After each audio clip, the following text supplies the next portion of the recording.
Is there anything happening with EFL and Valerie? It's gone all quiet. Norman seemed to think that they were going to hear something by the end of June. I mean, what we did take from the meeting that we had when was it now? Was it in May? Or April? May, yeah. We had the meeting in May, was that their approach was very much of, if you come to us with a share sale deal, whatever it is, Valeri and Owen, that we're not going to stand in the way of a change of ownership of Blackpool Football Club. Which, to be fair, we did have a few ding-dong battles with Sean Harvey during the course of that meeting, but he was fairly clear and unequivocal what he said about that, which was a positive. As I said, I know that Latvia are in dialogue in the background, and I must admit, I've not chased him up on that. He did say he was expected to hear something positive by the end of June.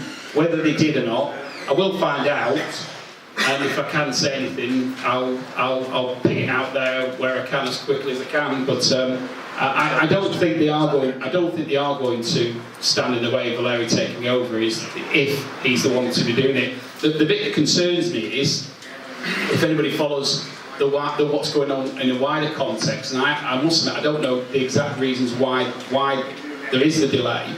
But Charlton had somebody potentially prepared to take over their football club back in March, and it's still going on, and he still hasn't got permission, has he? So now I don't know. There may be an underlying reason behind that actually justifies the EFL stance. I don't know, but it is a bit of a concern that 6 months after they've had an agreement in principle, and we're not even at that point yet. Well, why do you not just buy the club if they're not going to stop us?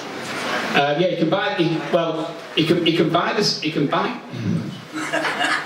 The question is, they can force an owner who doesn't meet the fit and proper test to sell the shares, because that's what they did at Leeds. If they're not going to stop him standing his way, yeah. Why do you not just come forward and buy the club and say to the EFL? Well, but he hasn't got Owen to the point where Owen's prepared to talk sensibly. I mean, what the last people I know approached the football club for a price. Got quoted, and I think this must have included the stadium, was £38 million. That was the price quoted at them. So that's just not realistic in my eyes. So and what Valeri isn't going to pay whatever Owen wants, and Owen keeps thinking that eventually, I think he's holding on, thinking that something's going to come in on the proverbial white charger and save the day for him. And it's important for us that we disabuse him, and that Valeri disabuse him of that notion, and that because whoever comes in is going to have a fortune to spend on the stadium, a fortune to spend on the team, a fortune to spend on a fit-for-purpose training ground, and that money's got to come from somewhere. So overpaying Owen is not in anybody's interest if they actually are serious about owning the football club and making the football club a success. So the EFL's not going to stop him at all? I can't say the EFL aren't going to stop him, but it would be consistent with what Sean Harvey said. I'm no great lover of the EFL, as you probably know. So I can't say that I don't have any concerns that they could still put a spanner in the works, but hopefully not. I think they know how difficult a situation we've had at Blackpool, and however they want to interpret their fit and proper persons test as was. I don't think they can't honestly think that Owen is a fit and proper person to own Blackpool Football Club, and that was basically the points that we were all making to them at the meeting. So, anybody else? Have we finished? On the back. What's Carl in all this? Shooting defence as eyeballs. I don't know. There's two school of thoughts, I think, isn't there? The one is that they've genuinely had a fallout, and that maybe even Vicky's decision to pursue divorce proceedings is an attempt to preserve some assets for her son.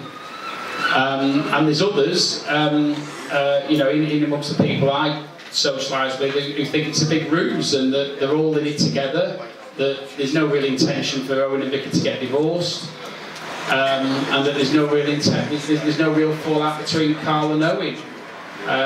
When Steve and I went to meet Owen to discuss the end of the litigation. Oh no, sorry. When we went to we had a meeting with him, trying to stop him taking. Well, when we really thought he was going to take out the loan, we wanted to try and broker a deal where he went to Latvia. This is probably February, March time. And I mentioned Carl's name, and he was clearly very upset with him, and that he might have been acting. And I sort of said, you know, look, time's a great healer, and blood's thicker than the water, you know, the usual cliches.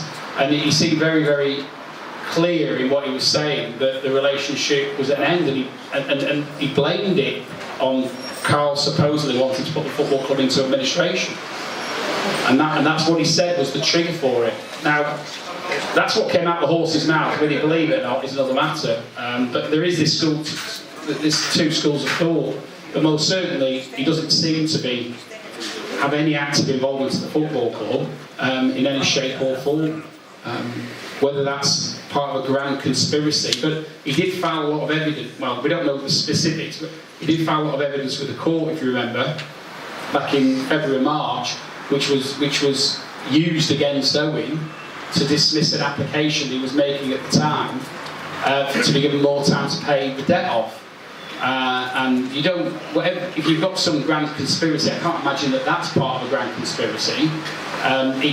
Because it actually damaged Owen's application, very well, fatally damaged Owen's application to try and renegotiate the payment plan.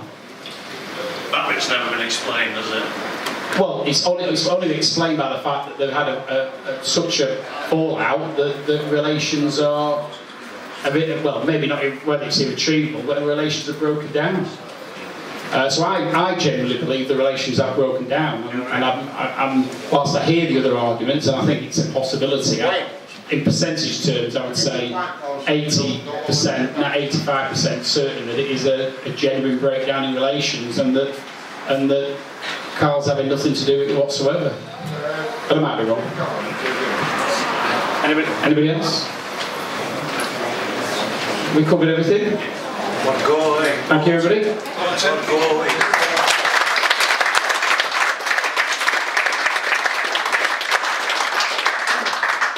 Thank you, Tim, and thank you everybody for coming. So I think that's it for this afternoon. Let's hope that we have some good news next week. So I'm sure we'll all be glued to social media, etc. And we, of course, will keep you informed as we find things out. So keep the faith. I'm sure we're nearly there. Fingers crossed. Thanks everybody for coming. It's coming home, yeah.